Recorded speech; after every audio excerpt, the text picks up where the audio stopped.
So, hello mga beb! Ang ganda ng lightings. Wala pa akong makeup mga beb. Ang ganda, white light kasi siya, all white light. Kaya ang ganda ng effect. Pero in person mga beb, negreta ako. Okay, so going back to the vlog.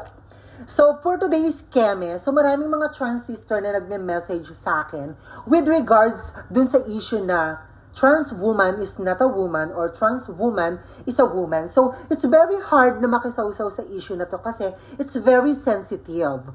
Okay? However, hinihingi mo yung idea ko, then ibibigay ko. So, this is my own point of view. Ito yung pananaw ko, ito yung paninindigan ko.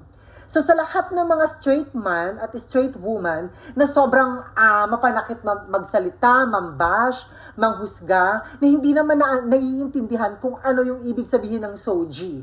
First, we should know what is soji, okay? I-enlighten muna natin yung mga tao na hindi naiintindihan kung ano yung soji, okay?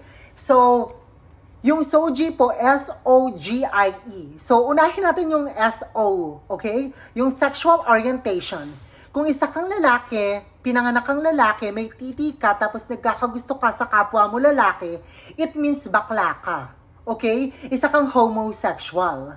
Pero kapag pinanganak kang babae, tapos nagkakagusto ka sa kapwa mo babae, gusto mong maminger, ang tawag sa'yo is shibuli.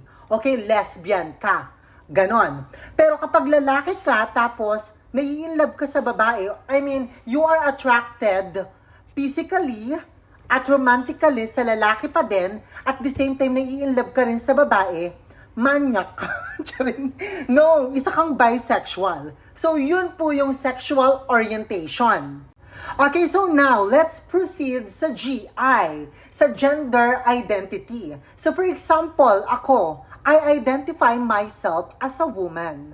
Okay? Pero hindi ako biologically woman, okay? Pinanganak po ako ng lalaki, but because I feel na babae ako, I live like a woman, you know, I transform like a woman, sa hindi po nakakaalam, I already post-op, okay? So, isa na po akong ganap na babae, it's because nakapagpa-sex change na po ako. So, I myself, I identify myself as a woman. Okay? Trans woman. Okay? So, trans woman is a woman because that's why I identify myself.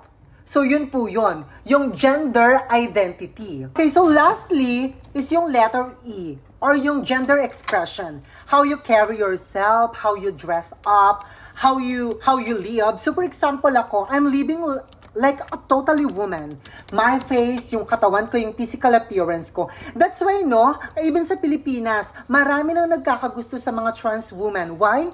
Because ang kanilang sexual orientation is a woman.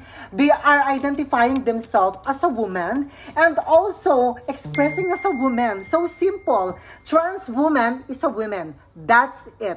Period. Kaya para sa mga totoong babae dyan na galit sa mga trans, na kesyo daw inaagaw namin yung title na biological woman. No, it's not and it will never happen. Okay, hindi naman po kami nireregla. Wala po kaming menstruation end of the month. Hindi po kami manganganak. Okay? All we want is respect, acceptance, at little kindness. Kasi parang, syempre tao din naman po kami na may puso. Okay, ang gusto lang naman po namin is yung mamuhay ng normal. Na kagaya ninyo, na walang discrimination. So, yun lamang po, nakwento ko lang. So, thanks for watching. This is Miss Angel.